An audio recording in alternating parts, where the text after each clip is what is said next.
Hello and welcome back to another bite-sized learning video by learningcups.com, a part of LEDx Learning and Leadership. My name is Sahil Sharma, your leadership learning coach and partner. I try to be very intentional with these videos, and what I thought of is to bring you some real-time learning from my real life, which I experienced with different people, different leaders across different organizations, my personal life, my professional life overall. And this particular video I really wanted to make because this idea that came out from my conversations with many people at a conference that I was recently presenting at. This was more about diversity, inclusion, and equity. But the most beautiful part that really emerged out for me especially was the topic of power. What happened to your brain the moment I said power? I say that word again, power. What came to your mind? Now, I ask the same exact question to the audience too. What comes to your mind? And as I was expecting, we all have a different kind of connotation to this word, power. So the moment I asked what came to your mind to the audience, some of the responses came out were micromanaging, control, overpowering, putting me down, and so on. There were tons of words, and some of course came as direction, goal setting, influence. And all those words are correct. It's all about the context, as I keep saying. It's all about the context and how you see power as and how you experience power as. Before I even give you any content out further is, please realize all these videos, all the articles and blogs that I write for you, it's keeping in mind that we all are leaders regardless of the titles or the positions that we hold in the organizations. And also, since leadership is a big topic, it works in a personal life and also in the professional life, both. So it depends again, what is your context and how and what kind of connections can you make to the learning that is provided to you.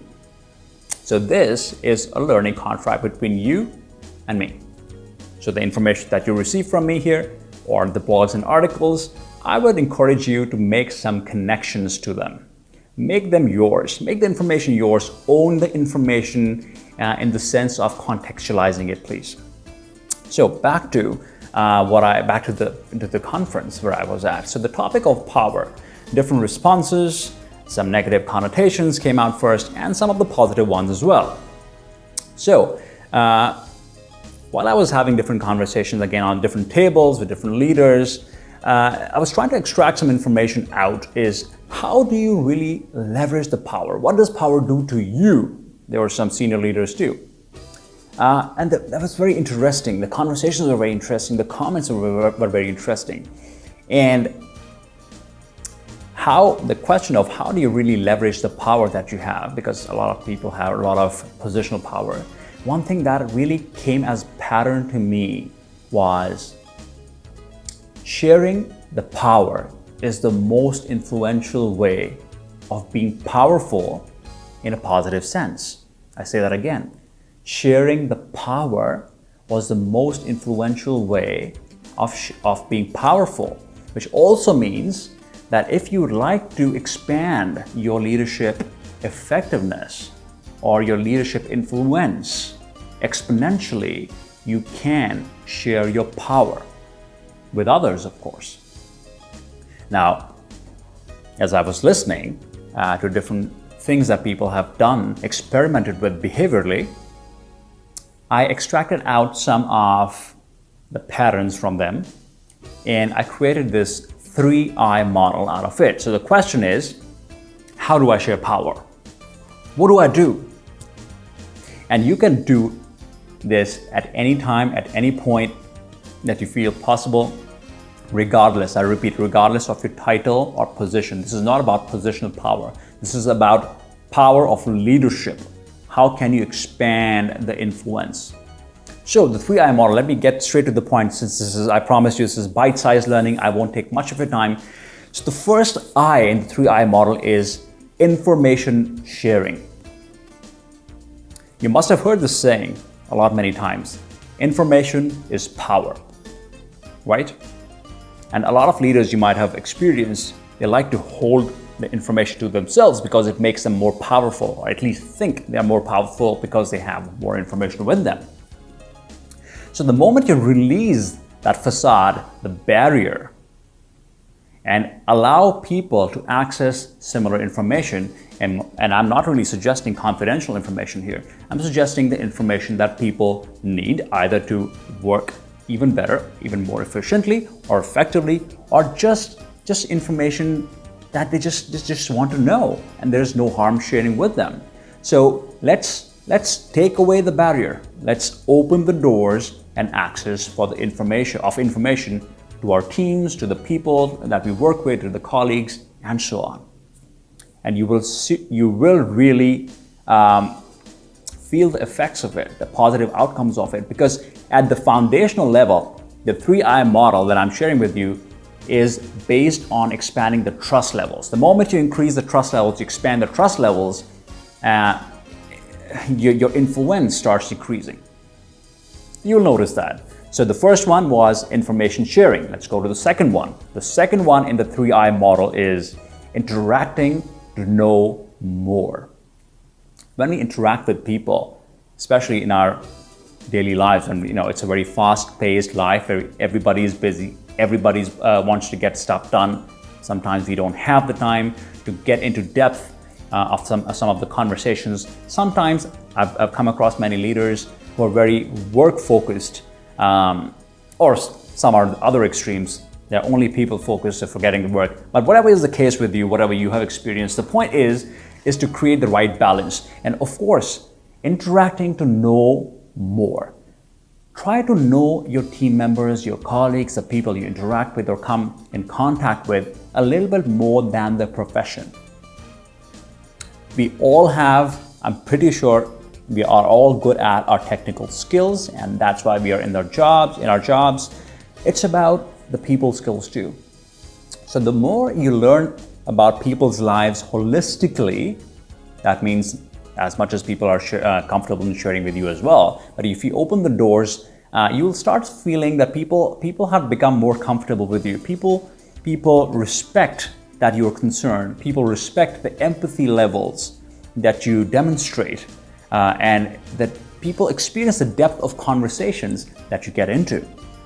And of course, it's not just doing it for the sake of it, but also leveraging the conditions, leveraging that comfort level and bringing people up to speed of their effectiveness at their workplace too. So it works in very different directions. The moment, again, you ignite high levels of trust through interacting in depth with people, the better you get at influencing them. You'll notice people listen to you more.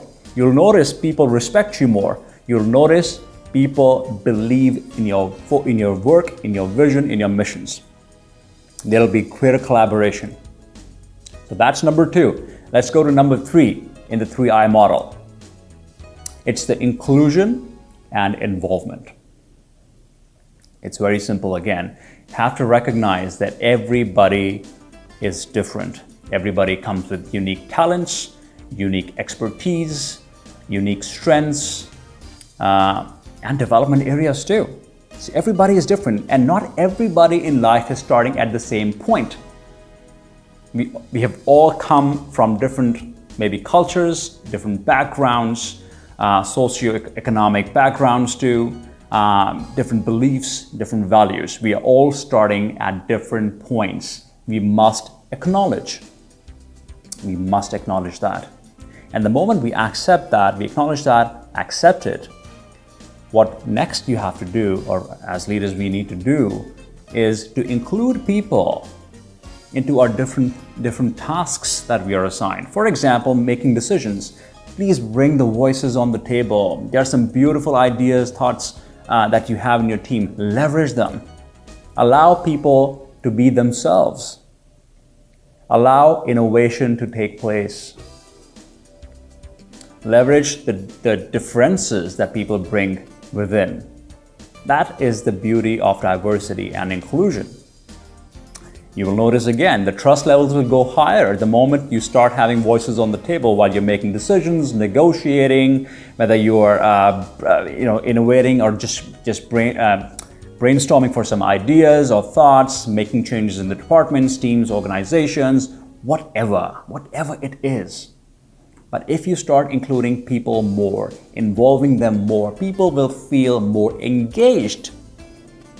And in today's day and age, employee engagement is a big thing, and it's a real thing. The more people are engaged in their work and with their organizations, the longer they want to stay, the attrition levels go down, the employee surveys, the results, as you call like pulse surveys and so on, they rise higher. It's all because of people have been given voices, people are heard, people are respected for who they are. So those are the three most powerful strategies. So sharing the power can be done in three ways. The 3I model, I'm summarizing for you. The 3I model of sharing your power is: number 1, information sharing. Number 2, interacting to know more. Number 3, inclusion and involvement. I'll send this all information back to you, and I'll leave it up to you, and really encourage you to take these three strategies, call them practices, call them tactics, be authentic with it. Be authentic with whatever you choose to use and start it immediately. You will see the results immediately. This is no philosophy. This is all real-time actions. And they will definitely give you results. I guarantee you that. Signing off for now, and you can log on to learningcups.com for further articles and blogs and action learning or bite-sized learning, if you may. Or if you need more consultation with me, please go to letxlearning.com. You can get in contact with me. Take care. Have fun with experimenting with what takes you to more effectiveness. Bye-bye.